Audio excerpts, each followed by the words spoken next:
검사는 줄어들고 이제 공소청에는 검사고 중대범죄수사청에는 검사가 아니라 수사관이고 수사관.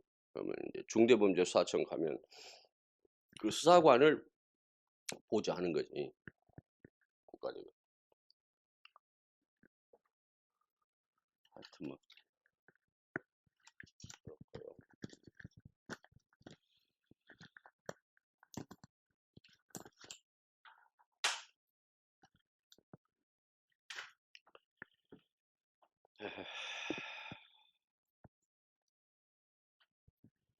예, 국가직 아직 형법은 예, 전략 과목, 전략. 그러니까 형법을 잘 못하면 이 국가직 뭐 검찰이 됐건 뭐 공소청이 됐건 할 필요가 없는 거야. 행정직 가야지. 그래서 형법은 다들 잘하고 관심도 많고 그래서 잘합니다. 근데 이제 실질적으로 시험에서 이게 그 전략 과목이 되려면 100점 또는 95점 맞아야 돼. 시험에 다 맞거나 한 개 틀리거나 그 정도 해야 되고 그 다음에 빨리 풀어야 돼. 빨리. 너 학교 안 했냐? 안 했어? 어, 빨리 풀어야 돼. 그래 내 생각에는 100점을 맞는데 100점 100점을 맞는데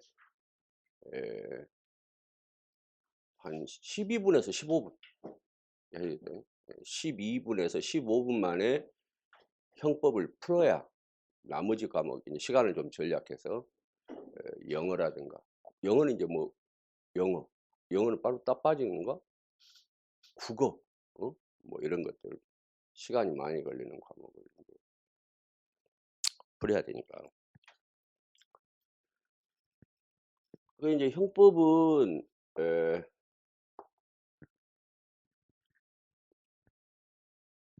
이제 강의는 기초부터 고급까지 다 합니다. 강의는 기초부터 고급까지 다 해. 이제 학교에 다니실 분들, 학교에서 형법을 배우신 분들은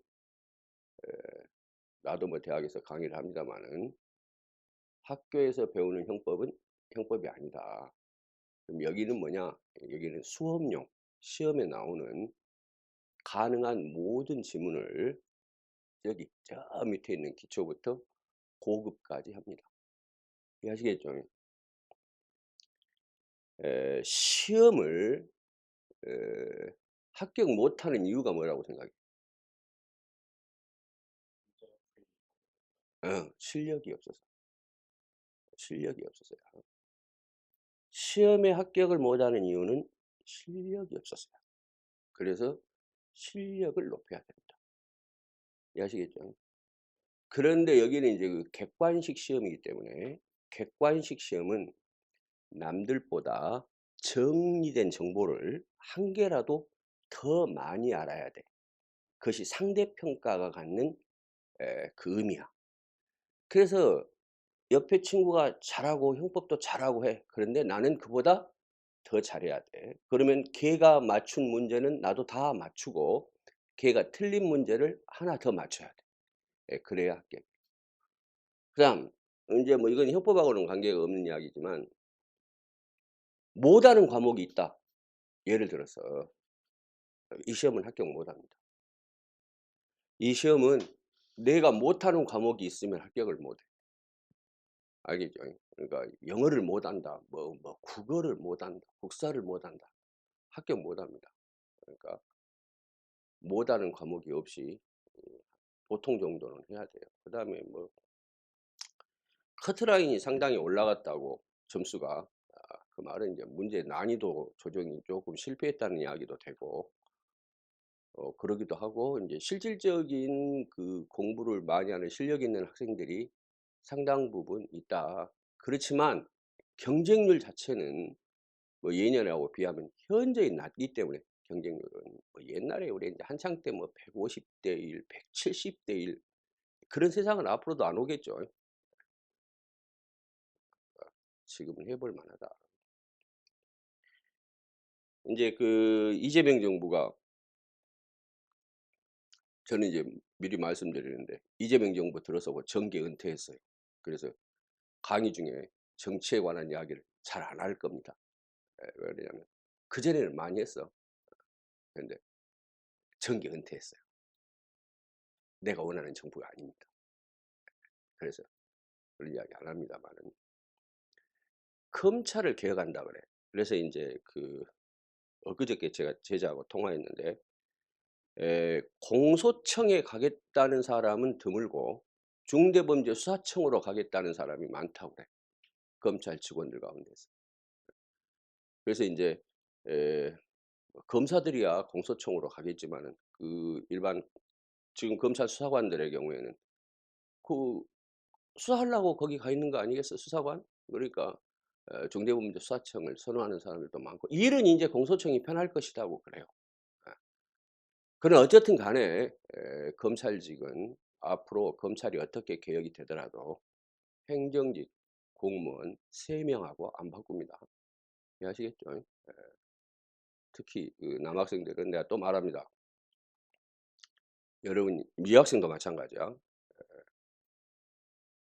검사가 안 될 바에 검찰청 가 가지고 검찰 직원 돼서 나중에 인제 6급만 돼도 한 15 년 20년 있으면 이제 6급 되거든. 6급은 다 돼 자연히. 그 6급만 돼도 동창회 가면 친구들이 뭐 술 사 주고 난립니다. 알겠죠? 예. 경찰하고 틀립니다. 남자 해볼 만하다. 근데 실제로 그러니까 사무관 달면 더 말할 필요 없고 근데 뭐 요즘은 뭐 사무관 다 될 거야. 사무 숫자가 많이 늘어났어. 자리도 많이 만들어 가지고. 그래서 에 힘을 내고 하시고 뭐 이 정부가 검찰을 어떻게 좋게 개혁을 하거나 어떻게 개혁을 하든 간에 예 필요한 그 사무를 보는 공무원은 필요할 거 아니에요? 그러니까 그리고 행정직 여러분들 뭐 그 유튜브 좀 보시면 공무원 뭐 해 가지고 공무원 장단점 이렇게 하는데 행정직에 뭐 말할 수 없이 어려운 점들이 많이 있잖아요. 그런 것이 상대적으로 검찰직은 좀 적다. 그렇게 알으시고 여성들도 열심히 그렇고 이제 기초부터 고급까지 하는데 이게 한계가 있어 물리적인 한계가. 그래서 인제 1 순환이 있고 1 순환은 지금 7, 8 그다음에 2 순환이 있고 그다음에 인제 90 이렇게 되는데 1 순환에는 기본 개념을 합니다. 물론 기본 개념을 하지만 기본 개념에서 시험에 나오는 판례도 다 합니다. 그다음에 2 순환에서는 1 순환에서 빠져 있는 것 부분을 1 순환에서 다 못해. 물리적인 한계가 있어요. 왜냐면 양이 많기 때문에 또 기초부터 고급까지 다 해야 되기 때문에. 그다음에 인제 그 나중에 가서 우리가 음 이제 내년도에 가면 인제 뭐 문제풀이하고 막 그렇거든요. 근데 그때 가서 보면 제일 중요한 강의가 뭐냐? 이 기본 이론 강의입니다. 이 기본 이론 강의가 부실하거나 다른 사람한테서 수업을 듣거나 이렇게 하면 내 강의를 잘 못 따라가. 그건 사실이야. 그러니까 내가 제일 중요하다고 생각하는 것은 이 기본 이론 강의의 내용을 충실하게 그다음에 정리를 잘 해 가지고 해야 됩니다. 그래서 여기 뭐서 기본하고 빠져 있는 건 이때 하고 저 알아서 조정해서 합니다. 하시면 되겠고. 그다음에 인제 이거는 그다음에 이 형법의 내용에는 내용에는 판례가 있고요. 그다음에 이론이 있고 판례, 이론인데 에 판례가 한 80% 80% 이론이 한 20% 이렇게 보면 되는데 판례와 이론은 틀린 것이 아니라 같습니다. 그래서 항상 인제 공부를 할 때 이 이론이 적용된 대표적인 판례를 기억해야 돼요. 판례를 보면 이 이론이 떠올라야 되고 이 이론을 보면 '아 이 판례가 대표다.' 이렇게 되는 거지. 판례와 이론이 따로 존재하는 게 아닙니다. 무슨 말인지 알겠죠? 그래서 뭐 판례 공부는 따로 하고 이론 공부는 따로 하고 그런 건 없어. 아 순수 이론이 있어, 순수 이론. 판례가 없는 순수 이론. 그 이론은 다 심합니다. 그래서 형법과 형사소송법이 가장 큰 차이점은 뭐냐면 형법은 순수 이론이 실체법이기 때문에 그 실체를 구성하는 법학적인 이론, 학문적인 이론이 필요해요. 왜냐하면 어떤 사람을 범죄로 인정하고 처벌하기 위해서는 심각한 논리적인 근거가 있어야 될 거 아니야? 그 논리적인 근거가 사람마다 보는 시각에 따라서 조금씩 차이가 있을 수 있다 이거지. 그래서 그 다툼 가운데에서 현재로 존재하는 뭐 다수 이론이 있고 그다음에 그에 따른 판례가 있고 이렇게 존재하는 것이기 때문에 그래서 이제 그런 것들을 묻기는 하는데 그래서 인제 미리 말씀을 드리는데 물론 판례 위주로 공부를 합니다. 그러나 이론을 몰라서 안 되고요. 우리는 목표가 100 점이기 때문에. 이해하시겠죠? 100 점 아니면 95 점이야. 판례는 해도 어 부족합니다. 왜 그러냐면 그 많은 판례를 다 할 수가 없어. 그러니까 답은 이제 시험을 보다 보면 모르는 판례가 1-2개 나올 수 있어. 무슨 말인지 알겠죠? 그러나 그게 내가 답을 찾는 데 영향을 미치지는 않아. 왜? 나머지 판례는 아니까. 어떤 것이 맞는지 틀린지를. 근데 뭐 한 시험에서 모르는 판례가 3개 나왔다. 그럴 일은 없어. 그건 공부가 부족한 거야. 이해하시겠죠? 그러니까 모르는 판례가 1-2 개쯤은 나올 수 있어. 내가 이렇게 강의를 해도. 그렇지만 그게 답을 찾는 데 영향을 미치지는 않아.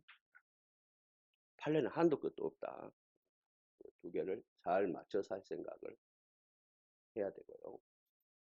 그다음에 공부는 뭐냐 인제. 공부, 공부, 공부. 시험 공부죠. 시험, 시험 공부.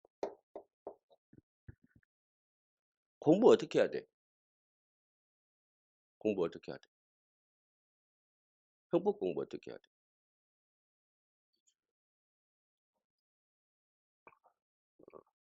어. 모든 학생들이 너같이 했어, 너같이. 근데 왜 합격을 못 했을까? 아니 하여튼 뭐 그건데 그 방법이야. 내가 인제 하고 싶은 이야기는 뭐냐면 공부는 정리하는 거야, 정리. 정리. 여러 가지가 있을 수 있어요, 정리 속에는. 그다음에 첫째는 개념이 있어, 개념. 이제 영어 형법을 처음 한다 그러면 그 형법에 있는 전문 수로들이 나올 거야. 뭐 구속요건이라는 단어가 나오고 위법성이라는 단어가 나오고 책임이라는 단어가 나와. 그러면 그 개념 정리가 돼야 돼. 개념 정리. 단어 정리야, 단어 정리. 근데 그 단어에는 법학적인 이론이 숨어져 있는 거지. 그래서 하여튼 간에 1 시간을 공부했다. 그럼 공부한 내용을 정리해야 돼. 무슨 말인지 알겠죠? 그래서 인제 정리를 할 때는 정리. 시험에 나오나. 시험 공부니까. 알겠죠? 시험에 나오나. 나오면 어디가 어떻게 나오나. 이것을 생각해야 돼. 알겠죠? 지금 하는 부분은 시험에 안 나옵니다. 지금 하는 부분은 구급용이 아닙니다. 그러면 어떻겠어요? 대충 보고 넘어간다. 그런데 내가 강의하면서 "이거는 시험에 나옵니다." 그러면 나와. 무슨 말인지 알겠죠? 시험에 나옵니다 하면 나와. 니들 태어나기 전부터 형법을 가르쳤어. 몇 살인지는 모르겠지만. 무슨 말인지 알겠죠? 평생 형법을 했어. 평생 공무원들을 가르쳤어. 공무원 될 놈들을. 학교에서도 가르치고 학원에서도 가르치고 가르쳤어. 시험에 나옵니다. 그러면 나와. 그러면 그 나오는 부분은 어찌해야 되겠냐? '아 이게 나온다 이거.' 그러면 어디가 이 부분에서도 어디가 어떻게 시험 지문이 나오는가 이것을 생각해야 돼. 알겠지? 그래야 그래 가지고 그럼 우리가 이걸 뭐라 그러냐? 목적 있는 공부 그래. 목적 있는 공부. 우리 공부는 상식을 이렇게 함양하려고 하는 게 아니야. 시험에 20문제에서 100점 맞아가지고 공무원, 검찰 공무원. 검찰 공무원 되면 어떠냐? 가슴을 쭉 펴고 살 수 있습니다. 아시겠죠? 만날 수 있는 여자가 틀려집니다. 얼굴, 외모도 틀려져. 내 말 믿어? 여성은 만날 수 있는 남성이 틀려져. 그건 알고 있지. 사람은 등급이 있습니다. 사람은 등급. 1등급부터 9등급까지. 9등급도 안 되는 것들은 우리가 뭐라 하냐면 짐승이나 버러지라고 그래요. 알겠죠? 여러분 생각해 봐. 지금 몇 등급인가? 8등급 정도 되겠지. 예. 그러면 이제 검찰 공무원 합격하면 몇 등급일지는 모르지만 가슴 펴고 살 수 있어. 그래, 그 목적이 있으니까 그 목적을 가지고 공부를 하는데 항상 생각해야 돼. 시험에 나오나 안 나오면 넘어가는 거야. 안 할 수는 없어. 그러나 하기는 하는데 그걸 막 들이다 팔 필요는 없는 거지. 예. 시험에 나오나 어디가 어떻게 나오나. 그래서 정리가 됐으면 어때야 돼? 결국은 외와. 안 외우면 안 돼. 안 외우면 안 돼. 공부는 뭐라고? 정리해서 외우는 거야. 공부는 정리해서 외우는 거야. 국사도 마찬가지야. 국어도 마찬가지야. 이 부분에서 시험에 나오는가? 나오면 어디가 나오는가? 어떻게 나오는가? 어디가 이게 네가 말하는 기출문제지. 대개 그 형태로 나와. 그 형태. 그러나 9급을 준비하는 여러분들 머리에 어려워. 이미 기출문제라도. 왜? 표현을 달리하니까. 표현을 달리해. 출제자는 출제수당을 받아. 나도 출제위원이야. 출제 수당을 받아 문제를 출제하는데, 그러면 사기꾼이 아닌 이상은 옛날 기출문제를 그대로 내지 않아. 무슨 말인지 알겠죠? 시험에 문제를 내기 위해서는 시험 문제 출제 의뢰가 들어왔어. 그러면 학생들이 가장 많이 보는 문제집을 한 권을 서점에 가서 사. 학생들이 가장 많이 보는, 시중에 많이 팔렸다는 문제집을 한 권 사. 그래가지고 그 문제를 그대로 내지 않아. 그럼 어떻게 내? 표현을 바꿔서 긍정을 부정으로, 부정을 긍정으로, 긍정을 뭐 이중부정으로 이렇게 해서 내는 거야. 두 개를 합하기도 하고 늘리기도 하고 개념을 늘리기도 하고 개념을 줄이기도 하고, 그것이 문제를 출제하는 방식이야. 그래서 무슨 말이냐? 한정된 시간에 문제를 푸는 학생들은 아는 부분이 나왔지만 긴장하고 풀 수밖에 없다. 근데 표현이 약간 달라. 그래서 그것을 실수 않고 풀어내야 나중에 공무를 담당하게 될 때도 실수하지 않을 것이다. 우리 그냥 그런 생각하는 거지. 실수를 덜 할 사람을 뽑는 거거든. 응? 실력도 실력인데 실수를 덜 할 사람, 공무원은. 그래서 이제 우리가 말하면 체화가 돼야 돼. 체화. 자기 것으로. 아시겠죠? 그러려면 정리해서 외우고, 정리해서 외우고, 정리해서 외우고. 그리고 세 번째는 어때? 실전 문제를 풀어보고.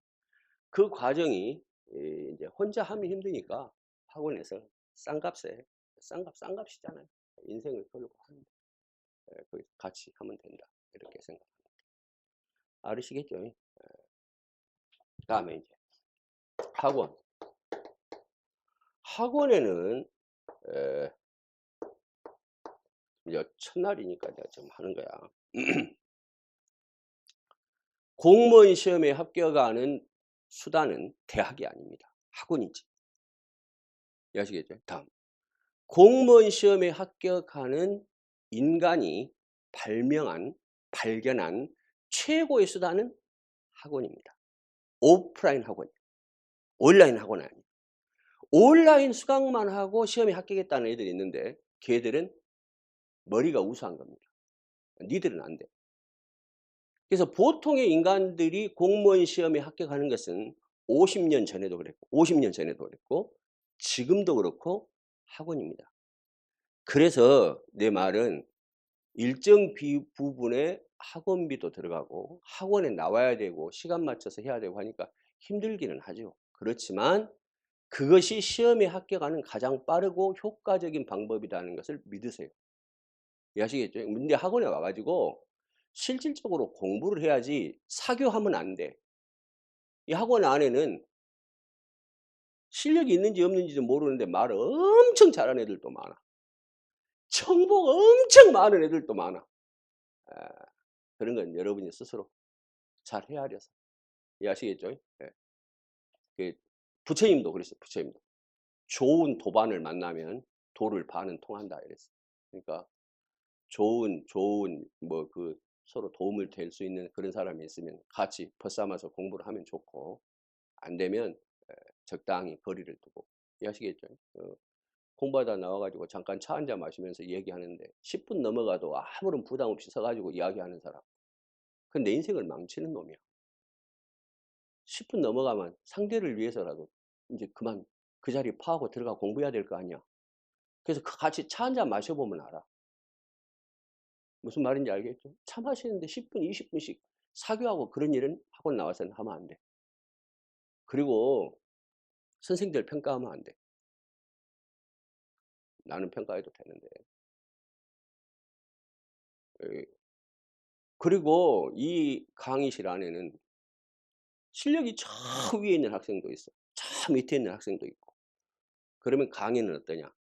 그 모든 걸 무시하고 시험에 필요한 그 과정이 있을 거 아니야, 내용. 그것을 전달하기 위해서 그냥 하는 거야. 알겠지? 그러면 내용을 이미 알고 있는 사람은 겸손하게 또 듣고, 모르는 사람은 그 수준에 빨리 누군가 나보다 엄청 잘하는 사람이 있다 이거야, 이 안에. 근데 이 안에 있는 사람이 다 경쟁자야. 내년 시험에. 맞잖아. 그지? 근데 뭐 한정된 인원만 뽑으니까, 응? 뭐 누군가는 합격하고 누군가는 안 되고 하겠지만, 하여튼 간에 그 사람보다 내가 말했잖아. 상대평가라는 것은 내가 한 개라도 더 맞춰야 된다고. 학원은 그래서 이제 학원 의제해야 되는데, 예, 제때 오기. 기억해야 돼. 제때 오기. 제때 와야 돼. 지각, 결석 이건 안 돼. 삶의 자세에서도 안 돼. 무슨 말인지 알겠죠? 사람은, 미안합니다. 내가 평생 선생을 하다 보니까, 사람은 있어야 될 장소에 있어야 될 시간에 있어야 될 장소가 있어. 이 시간에 지금 강의가 이루어지고 있는 이 강의실에 있어야지. 이 시간에 어디 학원에 와서 저 밖에 있다든지 집에서 있다든지 나중에 동영상으로 봐야 되겠다든지 그런 자세로 되겠냐? 안 된다. 동영상하고 실강의하고 다른 점이 뭔지 알아요? 뭔지 알아? 실시간 상호작용. 상호작용. 너하고 내가 이렇게 한 공기를 마시고 있는데 내가 이렇게 앞에 딱 서 있으면 이게 쉽지가 않잖아, 솔직히. 그 긴장감. 그래서 결국은 외우는 건데 어떤다고? 잘 외워진다고. 기억에 잘 남아. 기억에 남자고 하는 것이거든. 그래서 그것이 필요하다. 무슨 말인지 알겠지? 제때 와야 돼. 두 번째. 제때 가기. 제때 오고 제때 가야 돼. 오늘은 그래서 이제 시간을 정해야 돼. 내가 저기 경산 산다. 칠곡 산다. 뭐 외관 산다. 이렇게 하면은 이제 그 막차가 가는 시간쯤 도착이 있잖아. 여기서 차를 타면 막차가 언제쯤 가고, 그래서 내려 가지고 거기서 또 버스 타고 택시 타고 집에 가는 시간까지 고려하고 내일 아침에 올 시간 하면은 인제 몇 번 해 보면 시간이 이렇게 나올 거 아니야? 그래서 오는 시간하고 가는 시간을 딱 정해 놓고, 하루에 공부를 몇 시간 해야 될까? 그런 걸 우리는 정하지 말고, 아직은 시간이 있으니까. 지금은 7 월이니까. 그런 건 정하지 말고 최대한 많이 하는데, 많이 하는데 그래도 제때 가야 된다. 이유를 달아 가지고 친구가 만나자고 해서 뭐 여친이 어떻게 돼 가지고 오늘은 뭐를 해야 되니까 그러기 시작하면 리듬이 깨져.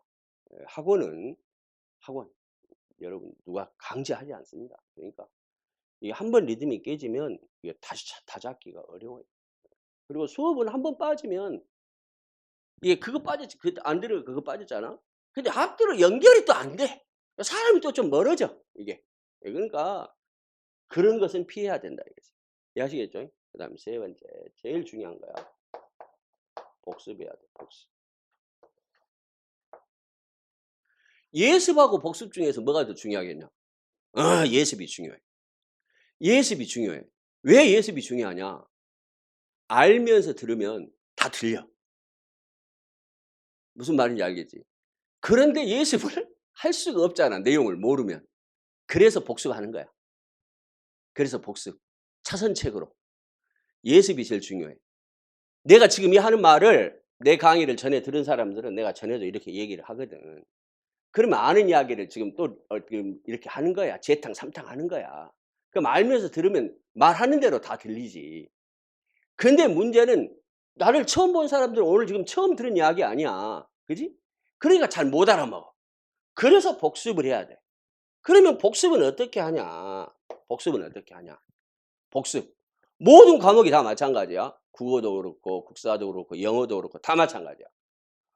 복습은 만약에 오늘 수업을 6시간을 했어. 7시간을 했어. 수업을 7시간 했어.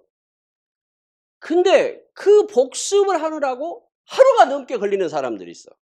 노트 정리 꼼꼼하게 하고 그다음에 막 체크하고 하면서 그러면 지쳐 가지고 할 수가 없어.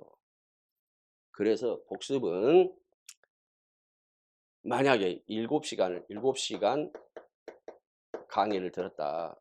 그러면 이것은 한 2시간에서 3시간 정도로 봐야 돼.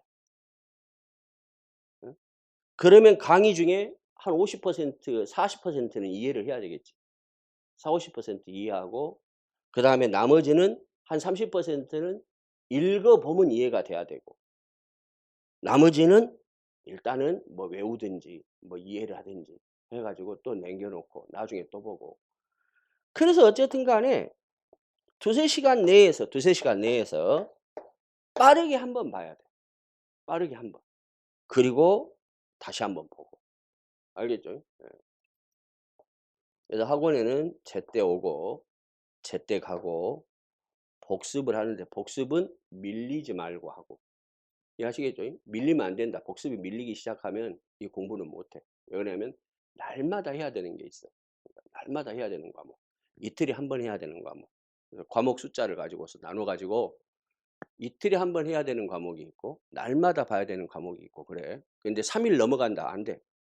니들 머리로는 안 돼. 이틀에 한 번은 봐야 돼. 이틀에 한 번. 그래서 뭐 법학하는 날, 그 다음에 교양하는 날, 뭐 이렇게 나눠가지고 오늘은 교양한다. 그러면 교양 2과목을 뭐 오전 오후로 나눠가지고 하고 하든지 뭐 나눠가지고 하고. 그래서 그것도 이제 처음에는 2~3시간 하는데 나중에 두 번째 볼 때는 뭐 한 시간 반 뭐 이렇게 되겠지. 자꾸만 줄어들겠죠. 예. 그래서 그렇게 해서 만들어 갖고 하셔야 됩니다. 아까 했어. 정리해서 외우라고 그랬어. 정리해서 외워. 근데 외우는 방법은 책을 외우느냐 이론서. 이론서를 외우는 것이 아니고요. 뭐를? 문제를 외우는 문제. 아시겠죠? 외우는데 문제를 외우는 거야. 알겠지? 왜냐하면 객관식 지문이 똑같이 나오기 때문에 그 나오는 부분의 핵심 내용이 무엇인지를 알고 어떻게 표현됐는지를 알고 그 지문을 외우는 거야. 그래서 만약에 공부가 잘 안 된다, 잘 안 외워진다, 막 내용이 잘 모르겠다. 그렇게 되면 문제를 보는 것도 방법이야. 그래서 이제 우리 그 유인물을 보시면 유인물에는 중간중간에 문제를 하나씩 내놔서 오른쪽 제일 상단에 보면 01번 이렇게 돼 있죠. 그 밑에 이제 02번 이렇게 있는데 내가 학원 강의를 많이 안 해. 옛날에는 대한민국에서 제일 학원 강의를 많이 했는데 일주일에 7일 있으면 7일 강의하고 그랬는데 그건 옛날 이야기고 지금 머리가 이렇게 하얘가지고 그렇게 할 수도 없고 내가 또 이제 하는 일이 이거 말고도 2가지 3가지가 더 있어가지고 그거 하느라고 학원 강의를 많이 안 하는 결과 책을 개정을 안 했어. 책이 내 좋은 책이 있어. 형법책이. 그럼에도 불구하고 이 유인물로 하는 것은 유인물은 출판사에서 하는 게 아니라 내가 이제 이렇게 바꿔서 내주는 거니까 그때그때 업데이트가 바로바로 될 수가 있겠지. 그래 이제 그런 장점이 있어. 그다음에 이제 아마 학원에서는 여러분한테 PDF 파일로 그 제공이 되겠죠? 되냐? 제공되잖아, PDF 파일로. 안 돼? 봤지. PDF 파일 봤지. 그러니까 뭐 요즘 뭐 내가 보니까 막 뭐 국어에도 막 쓰고 이렇게 하더라고. 그러니까 현대식 그 공부하는 방법은 여러분이 알아서 하시고 이걸 무시하면 안 됩니다. 알겠지? 그다음에 내가 또 말하지만 공부 못하고 지능이 떨어지는 애들은 시험지 관리를 못합니다. 시험지 관리를 못해. 유인물을 학교에서 유인물을 선생님들이 나눠주면 공부를 못하는 애들은 그 시험지 관리도 안 돼. 여러분은 그렇게 되면 공무원 자격이 없어요. 공무원은 문서 관리가 가장 중요한 거예요. 무슨 말인지 알겠죠? 그리고 이제 아까도 말씀드렸지만 모든 학문의 기본은 뭐라고 그랬어? 학문은 아니고 이제 시험 공부입니다만은 똑같지 뭐 여러분한테는 학문이나 똑같지. 모든 학문의 기본은 암기라고 그랬어. 암기. 안 외우면 못 나가는 거야. 안 외웠다. 그러면 앞으로 못 나가. 나갔다가도 다시 와야 돼. 뒤로 돌아와야 돼. 모든 과목이 다 그래. 그래서 외울 거 외워야 돼. 그래서 게으른 애들은 공부를 못해. 명심해야 돼 여러분. 세상에서 성공하고 성공 못하고가 딱 하나 차이인데 게으르냐. 그 게으름을 극복해서 내가 필요한 만큼 노력하느냐. 그 이상은 바라지도 않고. 응? 내가 태생이 게으르지만 이 시험에 합격해야 되니까 그 부분만큼은 부지런히 해야 되겠다. 부지런을 떨어야 돼. 그래야 외워질 거 아니야. 무슨 말인지 알겠죠? 네.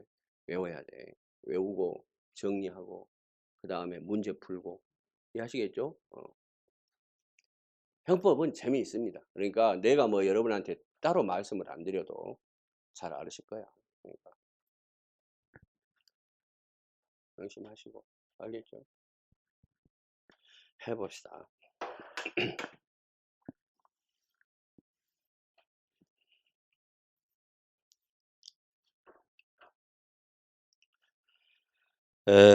형법은 형법.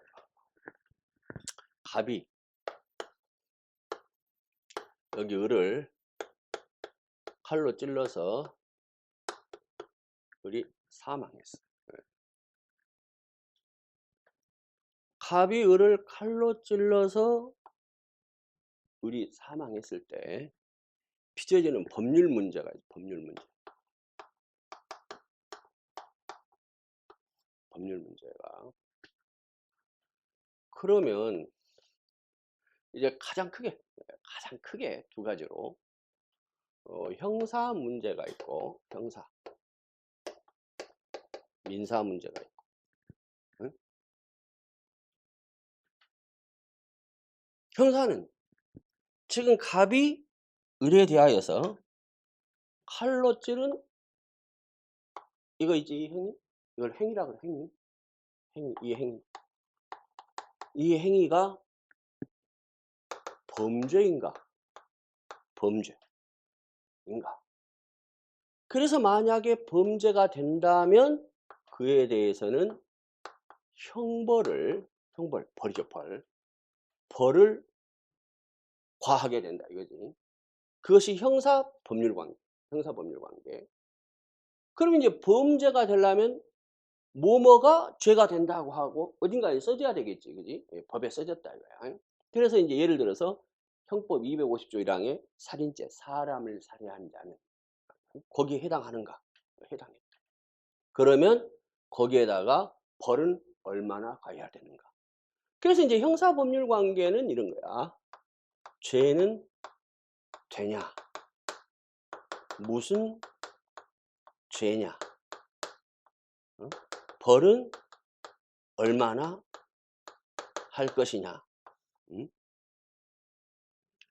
죄는 되냐? 이것을 뭐라 그래? 사실의 인정. 사실의 인정. 과연 저것이 죄는 되는가? 그것을 사실의 인정이라 그래. 형사소송법 시험은 지금 이번 주 수업 받았나? 형소법? 아, 내일 받아? 토요일 날 형소법 수업을 해? 그럼 내일 아마 듣기를 바랍니다. 그러면 이제 그 형사소송법에서 이 사실, 갑이 을을 칼로 죽였다는 사실을 인정해야 되는데 그 인정은 뭘로 한다고 그래? 증거로 한다 그래. 증거로. 사실의 인정은 증거에 의해서 한다. 그래서 그 증거를 수집하러 다니는 거야, 수사관이. 증거 없이는 안 돼. 예. 그래서 이제 무슨 죄가 되느냐? 그러니까 이 사실이 확정된 이 사실이 형법전에 어디에 무슨 죄에 해당하느냐? 우리가 그것을 법령에 적용 이렇게 말해요. 법령에 적용. 사실의 인정, 법령에 적용. 그다음에 만약에 죄가 된다면 벌은 어떻게 할 것이냐? 우리가 그것을 양형의 결정, 양형의 결정.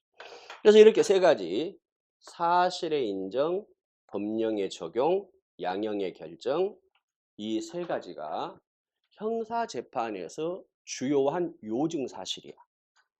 재판에서는 형사재판에서 적을 다투는 거야. 사실을 다투고 그 다음에 그 사실이 그 법에 해당하는지를 다투고 그 다음에 법이 된다면 형벌을 다투고 응? 저걸 우리가 주요한 요증 사실이라고 한다고 그랬어요. 이것이 형사법률 문제. 그 다음 민사적으로 그러면 이제 을은 사망했죠. 그러면 이제 을이 사망하면 그러면 을의 부친인데 을의 부친이 저기 갑에게 대해서 네 행위는 이것은 민사 불법행위다. 민사상 불법행위.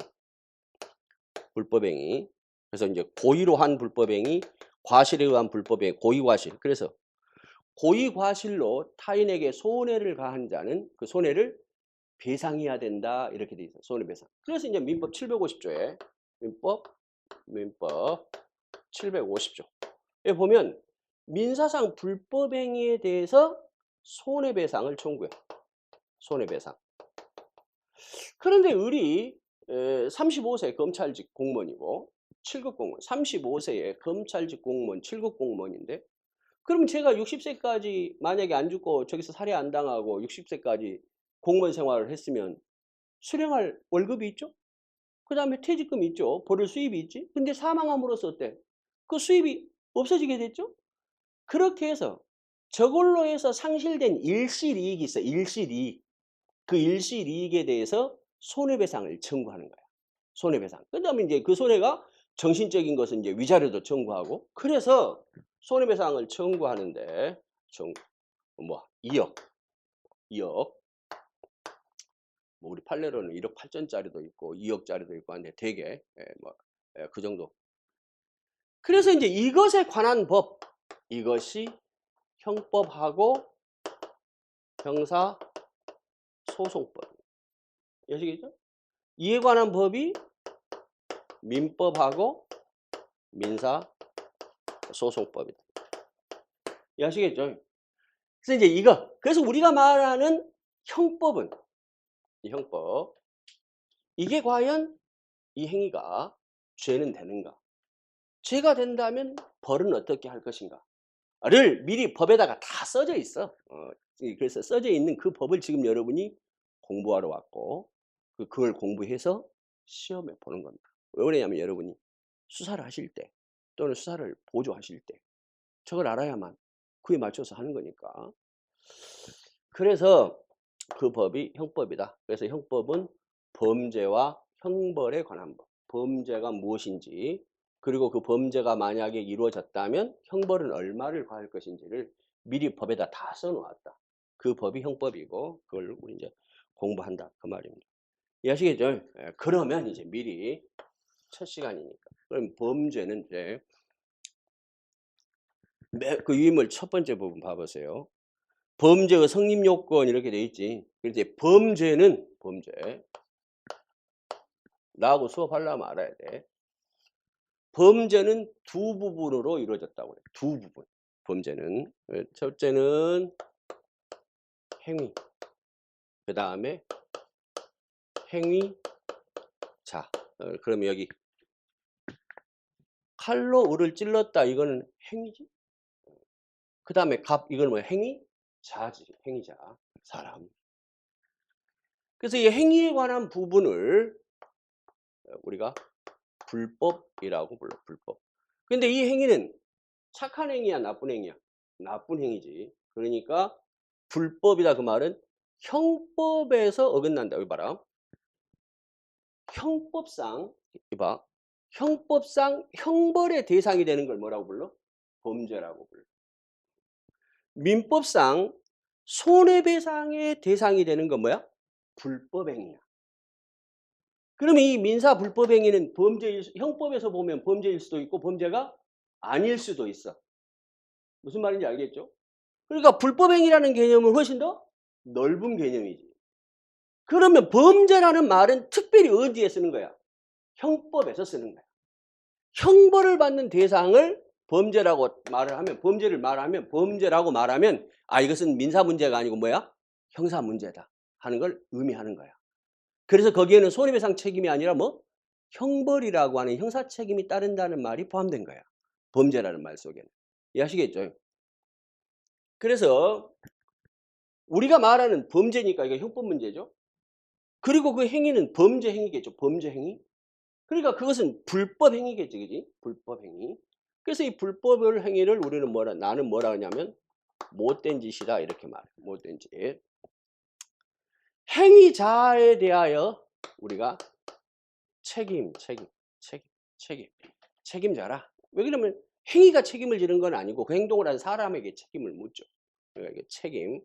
행위자 사람에 관한 건 책임이라고 그래. 그래서 우리가 그래서 못된 놈. 이렇게 못된 놈. 그럼 범죄는 못된 놈이 못된 짓을 하는 겁니다. 그럴 때 이 불법은 또 둘로 나눠. 우리 형법은 하나는 사실 문제. 사실 문제. 그래서 사실 문제에 관해서 구성요건이라는 게 구성요건. 구성요건은 단어가 간단하죠? 구성요건이 무슨 말이야? 범죄를 구성하는 요건. 구성하는 요건. 범죄 행위를, 불법 행위를 구성하는 요건. 이해하시겠죠? 그게 어디에 써졌어? 형법전에 써졌다. 그래서 이 구성요건이라는 것은 형법 각칙에 뭐 87조부터 372조까지 써졌고 그 다음에 거기 특별형법에 다 구성요건이 써졌어. 그래서 여기는 요건이고 요건. 예를 들면 살인죄 250조에 써져서 사람을 살해한 자. 이게 살인죄의 요건이야. 살인죄를 구성하는 요건이야. 그래서 그 구성 요건에 해당해야 돼. 하나 이상 해당해야 돼. 그래서 우리가 구성 요건에 해당성이래. 구성 요건의 해당성. 구성 요건의 해당성이라는 말은 무슨 말이야? 갑이 을을 칼로 찔러 살해한 이 행위가 형법전에 형법 각칙이든지 특별법이든지 범죄를 규정하고 있는 그 범죄의 요건에 하나 이상 해당하는 성질을 가졌을 때 형사 법률 문제가 발생하는 거예요. 이해하시겠죠? 그래서 저기서 갑이 을을 칼로서 살해한 것은 형법 250조 1항에 살인, 사람을 살해한 자, 살인죄의 구성요건에 해당했다. 구성요건에 살인했다. 그래서 구성요건에 해당했다 그 말은 살인했다. 뭘로 증명했다고? 증거로 증명했어. 그럼 만약에 파리를 죽였다. 파리를 죽인 것은 어때? 250조 1항의 살인죄 구성요건에 해당이 안 해? 구성요건에도 해당하지 않죠. 이해하시겠죠? 개를 죽였다. 구성요건에도 해당하지 않죠. 살인죄 구성요건은 안 되겠지. 그래서 이제 이 구성요건, 이 사실, 사람을 살해했다는 이 사실이 해당했어. 증거로. 그랬을 때 이제 법률 문제. 그래서 규범 판단, 법률 판단. 형법상 살인죄는 해당했는데 대한민국의 법은 대한민국의 우리가 이제 법률이라고 말하는 그러한 것들이 한 1500 몇 개 뭐 이렇게 된다고 쳐봐. 어? 그러면 그 법 중에서 혹시 사람을 살해한 것이 정당화될 수는 없을까 이게요. 형법 250조 1항은 어때? 형법 하나 문제고 대한민국에는 형법 말고도 다른 이름도 각양각색한 다른 많은 법률이 있기 때문에 형법 말고 다른 법률에서 혹시 이 행위를 허락하지는 않겠는가. 그런데 이제 우리가 생각해 볼 때 살인은 어때? 법에 아주 특별한 일이죠. 살인 안 해봤죠. 앞으로도 안 할 거죠. 그러니까 아주 특별한 그런 일이 발생했다면 아마 그것은 법적으로 그런 걸 허락하는 일은 잘 없을 거야. 근데 완전히 없냐? 그건 아닐 거란 말이거든. 그래서 이제 여기 구속 요건은 형법에서 막 따져보는 거고 이제 법률 판단하는 것은 어떠냐면 전체 법, 전체. 그래서 전체 법에서 이 행위가 과연 법에서 금지하는 바로 그것인가? 그래서 위법, 어긋날 위자입니다. 어긋날 위. 그러면 사람을 살해한 살인의 구속 요건에 해당하는 이 행위가 법적으로도 어긋난 거냐, 위법한 거냐 하는 법률 판단을 거쳐본다고. 그때 이 법은 형법이야, 전체 법이야? 전체 법질서. 대한민국에 존재하는 전체 법질서에 혹시 사람을 살인은 했는데 이것이 허락되는 어떤 경우에 해당되지 않을까. 만약에 100번 중에 한 번이라도 그런 경우가 있다면 그건 따져봐야 될 것 아닙니까? 그래서 그것을 판단해 본다. 그래가지고 판단을 해봤더니 그 위법하더라, 어긋나더라. 법의 정신에 어긋나더라. 그걸 뭐라 그래? 위법성이라고 그래. 위법성. 그렇다면 그 살인했고 그것이 어때? 법적으로도 뭐를? 금지된 행위를 했다. 법적으로 금지된 행위를 했다. 법적으로 금지된 행위를 했다. 그런데 여러분 잘 알듯이 뭐 러시아 우크라이나 전쟁하잖아요. 그러면 그 우크라이나 군인들이 러시아 군인들을 그 전투 중에 그 총으로 쏴서 살해했다. 뭐 드론이 가가지고 막 살해하고 하는 거 봤죠? 그렇다면 만약에 뭐 전투 중에 적군을 살해했다. 그러면 이것은 법 정신에 있어서 금지된 거예요? 허용된 거예요? 허용된 거죠. 허용. 그래서 법적으로는 살인은 원칙적으로 금지되어 있습니다. 원칙적으로 금지돼. 그래서 살인했다. 그 말은 어때? 금지된 살인을 한 겁니다. 그래서 구속요건에 해당하면 원칙적으로 금지됐어. 그래서 위법하다고 판단할 필요도 없이 위법하다고 추정이 됩니다. 다시 사람을 살해했다.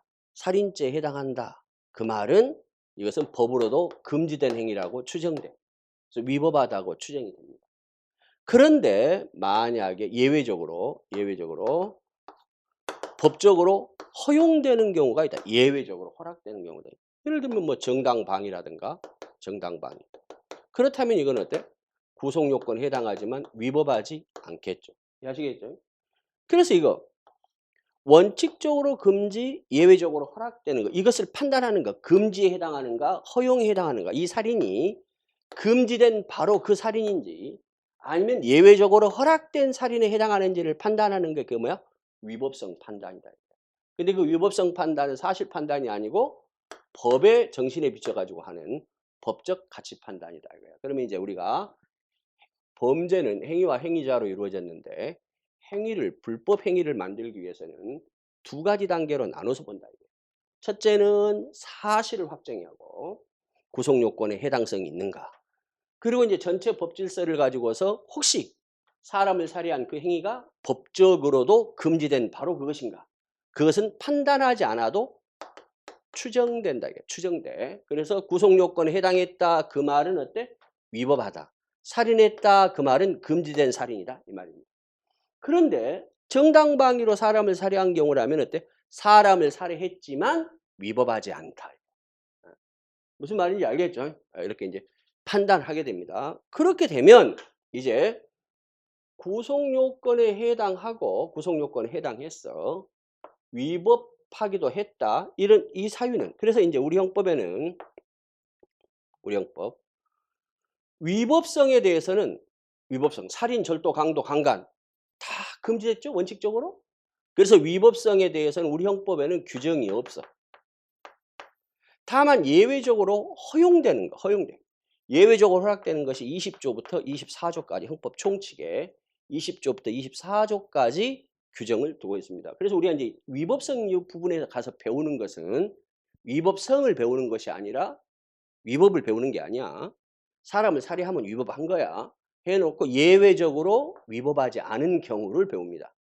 그래서 정당행위, 정당방위, 긴급피난, 피해자의 승낙, 자구행위 이런 것들을 여기서 배워 위법성. 그러게 되면 이제 불법 행위가 된 거야. 불법 행위 못된 짓. 그러면 이제는 그러면 어때? 행위에 대한 판단은 끝난 거야. 구성 요건에도 해당했고 위법도 하다. 살인을 했고 금지된 살인을 했다. 어? 그러면 그것이 불법 행위야. 그럼 이 불법한 행위를 한 행위자, 이 행위를 한 행위자인 사람을 판단해 봐야 될 거 아니냐. 어떤 행동은 그 사람의 작품이니까. 그래서 이제 사람을 들여다보는 문제, 그것이 책임이다. 그래서 사람을 들여다볼 때, 그래, 네가 이러이러한 행동을 했으니까 네가 탓이다. 네 책임이다. 이렇게 이제 물어보는 거지, 책임을. 그래서 이제 이 사람을 탓하기 위해서는 이제 당연히 이 책임은 형법적 책임이죠. 그러니까 법률 판단하는 거예요. 법률 판단. 법적 판단 해가지고 그래서 책임을 물을 수 있다. 책임을 물을 수 있다. 우리가 그걸 뭐라 하냐면 유책성 이렇게 유책성. 유책성이다. 그 말은 너는 나쁜 놈이다 이렇게 하고 비난이 가능하다. 비난이 가능하다. 비난 가능. 그런데 이 비난 가능도 생각해 보세요. 금지된 살인을 한 사람은 원칙적으로 어때? 다 비난이 가능하겠죠. 그래서 책임도 추정됩니다.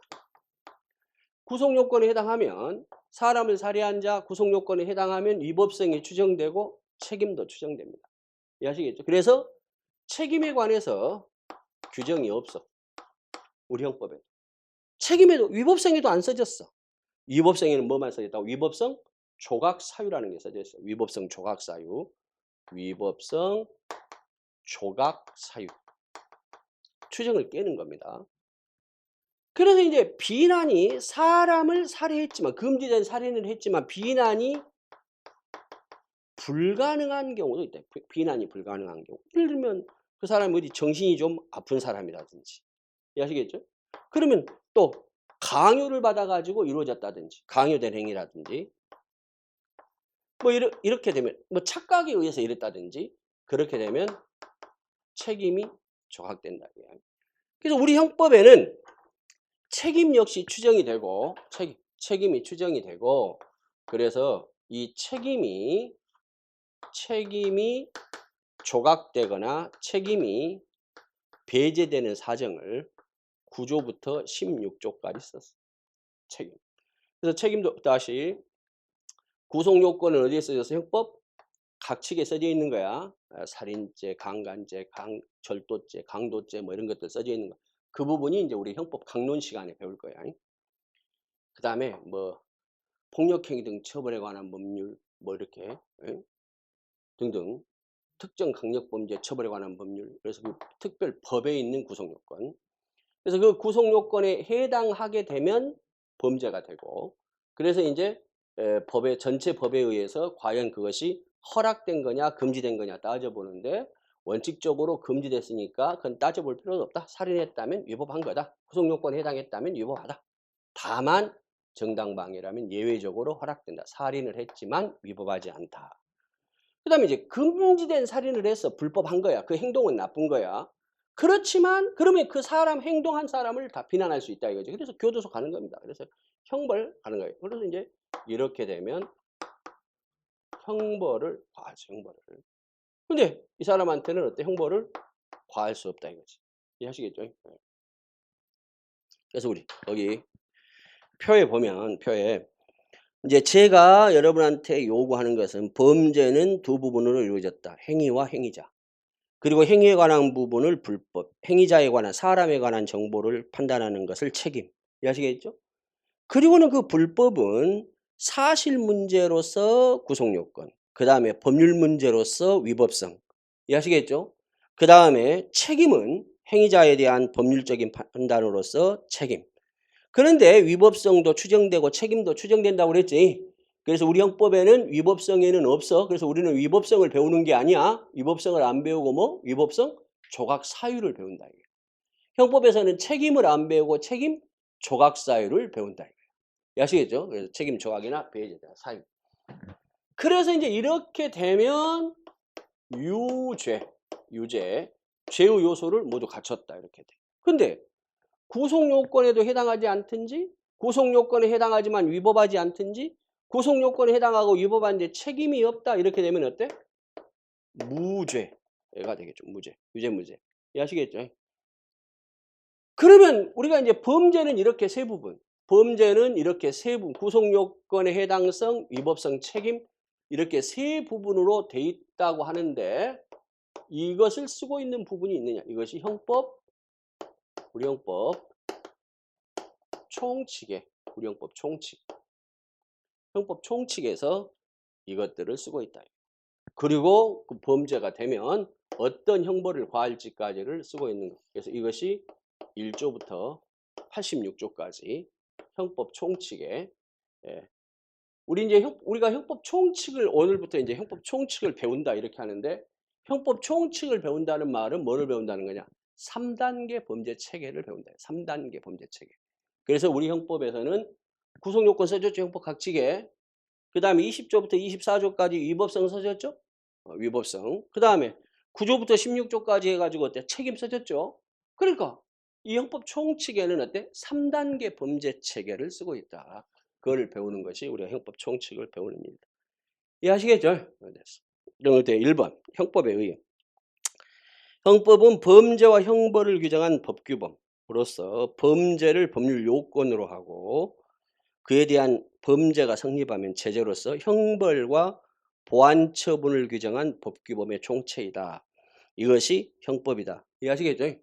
그래서 이제 범죄에 중점을 둔다면 우리가 이제 범죄법 이렇게 말하고 범죄에 중점을 두면 범죄법, 처벌에 중점을 두면 뭐 형벌법 이렇게 말하는데 이제 미국 같으면 이제 그 범죄에 중점을 둬 가지고 형법을 뭐라고 그래? 크리미널 로우 이렇게 말하죠. 범죄법이래. 근데 이제 독일 같으면 그 처벌에 중점을 둬 가지고 우리가 스트라프레그트에서 형벌법, 처벌법입니다. 우리는 이제 독일법계를 개수했으니까 이름도 형법이죠. 형벌법. 그래서 뭐 그렇고 그럼 이제 형벌은 이제 1번 내가 아까 말했어. 지금 여기까지는 시험에 나오겠냐 안 나오겠냐? 안 나오겠죠. 그래서 아까 공부할 때마다 항상 머릿속에는 뭐가 있어야 한다고? 이게 시험에 나오는가 안 나오는가. 지금까지는 안 나오겠지. 근데 이걸 모르고는 형법을 할 수가 없겠지. 이걸 뭐라고 하냐면 이걸 이제 체계라고 그래. 체계. 체계를 알아야 되는데 체계 대한민국에서 내가 제일 잘 가르쳐. 무슨 말인지 알겠죠?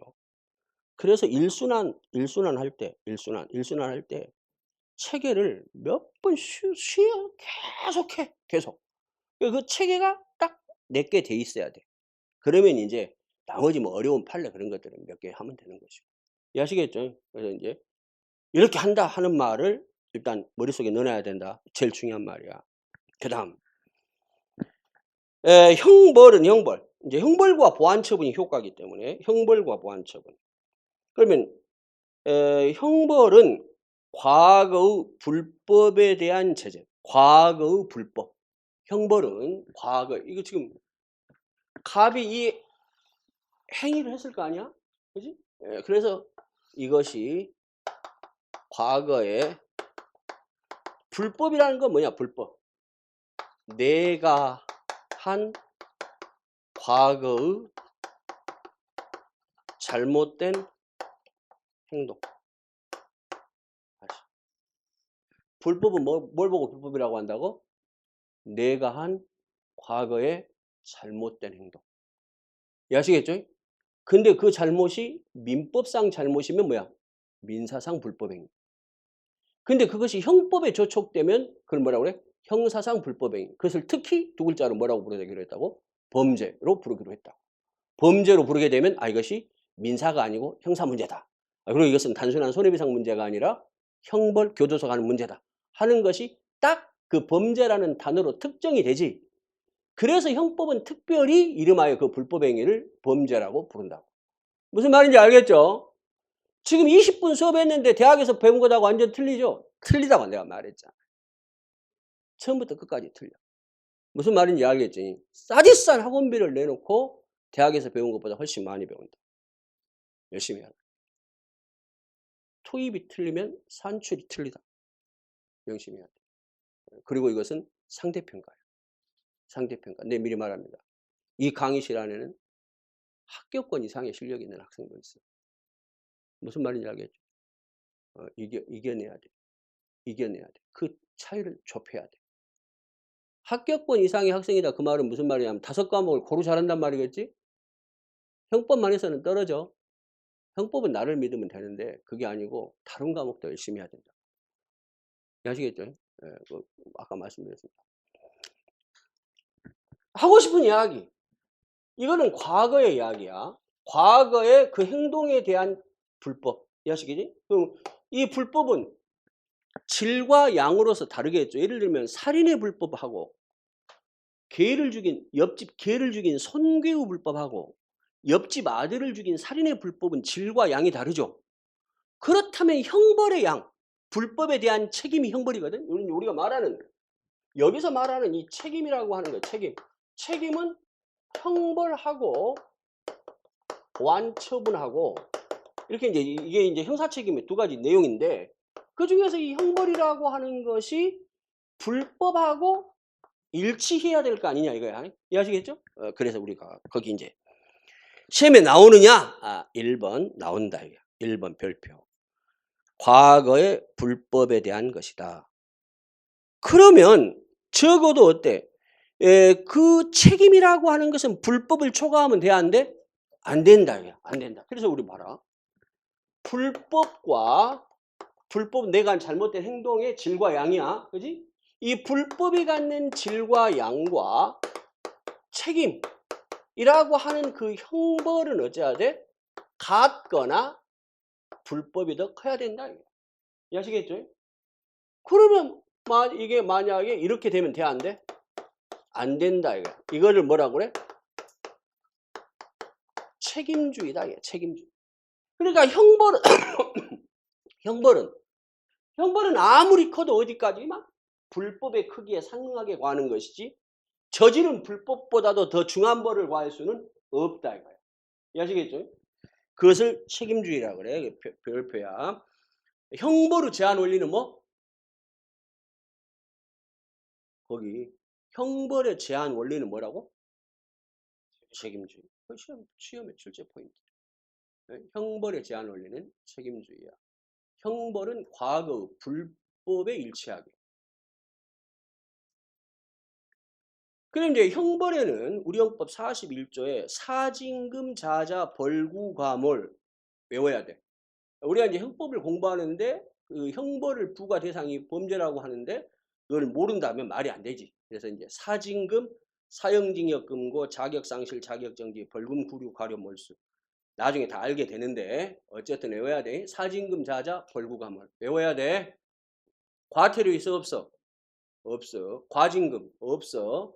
범칙금 없어. 이해하시겠죠? 그 다음에 이번에 보완처분.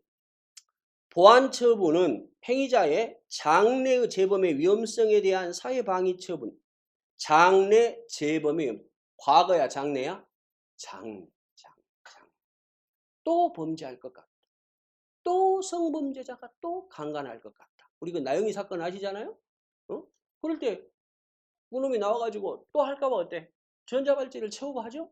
그래서 거기 보완처분. 장래 재범의 위험성에 대한 사회 방위 처분이다. 뭐 치료가 뭐나 보호관찰 이런 건데 이때의 제한 원리가 뭐야? 비례성의 원칙. 책임주의야, 비례성의 원칙이야. 비례성의 원칙. 보 동그라미, 비 동그라미. 보비. 보완처분, 비례성의 원칙. 그럼 그 비례라고 하는 것은 뭐냐? 그 사람의 위험의 정도와 봐봐라. 우리가 이제 보안처분이라고 하는 것은 불법은 이미 저질렀으니까 증거에 의하여 그 증명이 됐죠. 그리고 그 크기만큼 상응하게 형벌을 과하면 되는 거지. 근데 문제는 이 사람이 내일 범죄를 또 할지 안 할지는 어때? 발생하지 않은 일이지.